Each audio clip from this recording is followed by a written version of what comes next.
วัด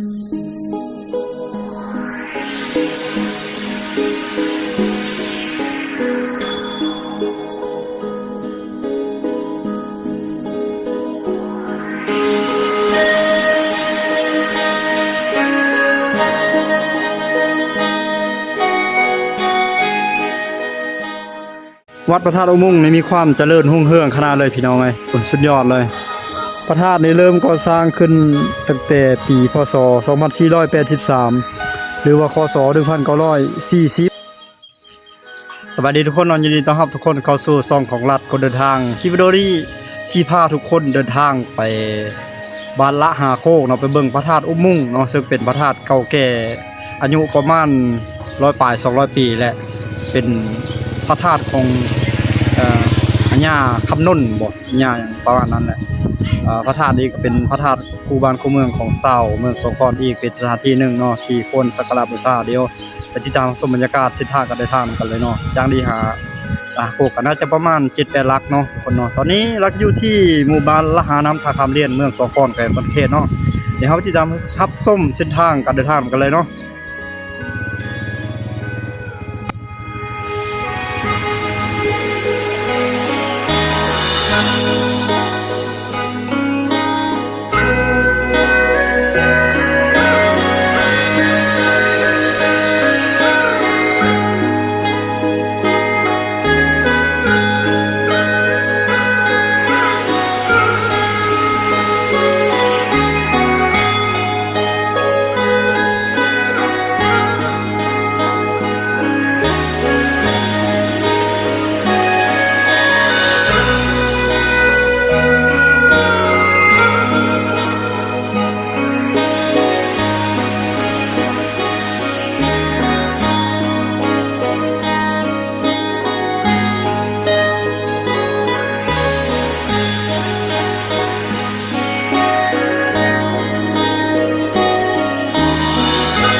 ที่ว่า80ปลายปีโอ้องค์นี้นี่จะอยู่ที่บ้านละหาโคกเมืองสองคอนแขวงสรเขตเนาะจากตัวเมืองสองคอนมานี่ก็ประมาณ8-9 กิโลเมตรนี่แหละประมาณนี้พี่น้องเอ้ยถ้าว่าท่านมาจากนครหลวงเวียงจันทน์หรือว่ามาจากนครเขตสอนพรหมวิหารแล่นตกลงมาทางเลขที่13ใต้เลขที่13ใต้ฮอดเมืองสองคอนแล้วเลี้ยวซ้ายเข้ามาประมาณ8-9 ลักนี่แหละก็จะมีป้ายบอกเป็นจุดอยู่เนาะมาฮอดบ้านแบ่งคำไหลบ่ประมาณแถวนั้นแหละจะมีป้ายบอกว่าอันไปพระธาตุอุโมงค์หรือว่าไปบ้านละหาโคก 2.5 กิโลก็เลี้ยวเข้ามาเป็นเส้นทางดินแดงพี่น้องเอ้ยเล่นเข้ามาเลยก็จิเจอเนาะวัดจะอยู่เบื้องขวามือฝั่งขวามืออยู่กลางบ้านโคกเลยละหาโคกเลยช่วงนี้ก็จะเป็นรูปบรรดาญาทานรักคำน้นแล้วก็ญาทานองค์ทับอิฐญาทานบุญโฮมจันทะสาโลองค์ต่อไปญาทานอาจสุภัทโทองค์ต่อไปญาทานรักคำน้นสาสนะมูนี่อันนี้จะเป็นบอนสักการะบูชาจะเป็นรูปทรงคล้ายๆกับพระธาตุอิงหั่งได้พี่น้องเอ้ยแต่ว่าจะบ่สูงซ้ำพระธาตุอิงหั่งเนาะเดี๋ยวจะพายังวนๆแถวนี้เลยโอ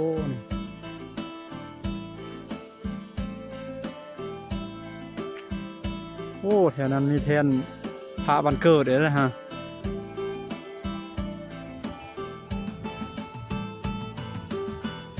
มีฮอดพระอย่างนี้เพิ่นเอิ้นว่าพระสีนาบ่พี่น้องท่านใดฮู้ซอยคอมเมนต์มาเด้อพระพุทธรูปปางนอนสถานที่กว้างขวางแต่ละปีเพิ่นจะจัดงานยิ่งใหญ่ได้ตามได้ยินข่าวมาเนาะทางนั้นกำลังมีการตกแต่งระบายสีเพื่อให้ความสวยงามเพิ่นเอารูปปั้นมาวางไว้เนาะรูปปั้นอย่างหลายอย่างเลยอันนี้อย่างนี้ยักษ์กุมพันบ่นี่พญายักษ์เนาะโอ้นี่ประดิษฐานไว้อยู่นี่ข้างในก็มีพระพุทธรูปนี่ปางนอนพระพุทธรูปปางนอนวัดพระธาตุอุโมงค์นี่มีความเจริญรุ่งเรืองขนาดเลยพี่น้องเอ้ยสุดยอดเลยบ่นี้บ่ฮู้ว่าเพิ่นเฮ็ดหยังเนาะเพิ่นสร้างเพื่อหยังบ่นี่นะว่าเราเองก็บ่เข้าใจคือกันเนาะสบายดีพ่อตู้โดยอันนั้นนั่นกระท่อมนะเพิ่นสร้างเพื่อหยังนะพ่อตู้กระท่อมน้อยๆนั่นนะอันน้อยๆนะบ่โดยสีแดงอ่ะอันสร้างแผนเพิ่นหันว่าเวลาอันเพิ่นสงขาดโดยอันสงขาดยามเดือน5ที่รักษาการหลวงโดยแล้วเพิ่นจะมาทำพิธีโดยอ๋อกำแพงน้อยนี่สร้างแต่เก่าพุ่นนี่เนาะแต่สมัยนั้นไล่คนกันก็ขาด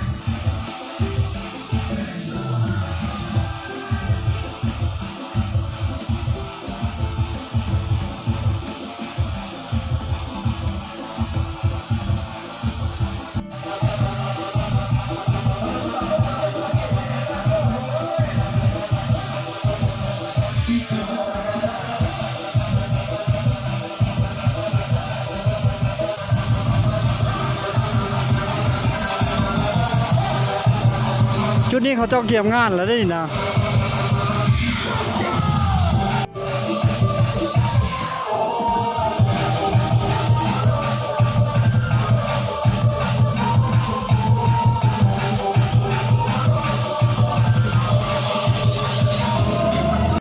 และนี่คือหอกองที่สร้างขึ้นมาใหม่ๆเลยป้าโตเกี่ยมตอนรับงานบุญละหาโคกหรือว่าบุญพระธาตุอุโมงค์นี่เลยได้นี่กำแพงอันนี้นี่น่าจะแม่นกำแพงแต่สมัยนั้นเนาะพอเรานะเพิ่นเล่าสู่ฟังว่าหลังจากสร้างพระธาตุนี้สำเร็จเนาะปี1950อันนั้นแล้วจึงมาสร้างอันนี้นี่กำแพงนี้โดยเอาดิจี้ปั้นเอาในสมัยนั้นเนาะ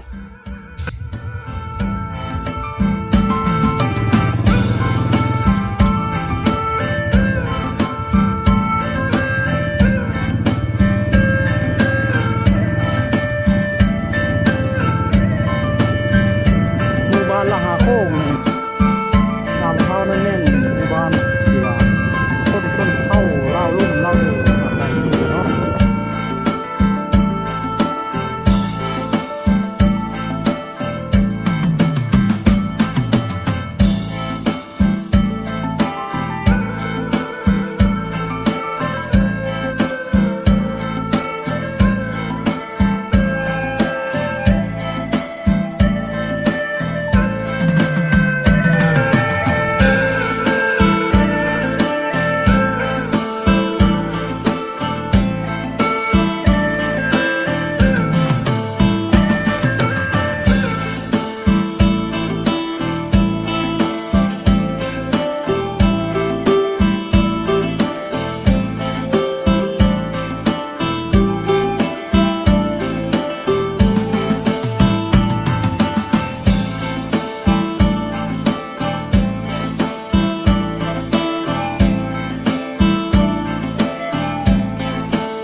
ทงหน้าเขาเจ้าไทยนี่กว้างกว่าเลยพี่น้อง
หนองสระใหญ่ๆอันนี้ที่มีกกตาลล้อมรอบอยู่เนี่ยคือหนองที่ว่าอัญญาทานรักคำน้นนี่ได้มาจกเอาดินนี้เฮ็ดดินจี้หรือว่าเฮ็ดอิฐบล็อกนะในสมัยนั้นแล้วไปปนกับน้ำมันยางโบงแล้วก็ปูนขาวบนเราไปเฮ็ดทาสนั้นในสมัยนั้นจะเป็นหนองสระเลยสำหรับคลิปวิดีโอนี้จะได้สิ้นสุดเพียงเท่านี้เด้อพี่น้องเด้อฝากทุกคนกดไลค์กดติดตามแน่เจอกันใหม่คลิปวิดีโอถัดไปคลิปวิดีโอนี้ลาทุกคนไปก่อนสวัสดี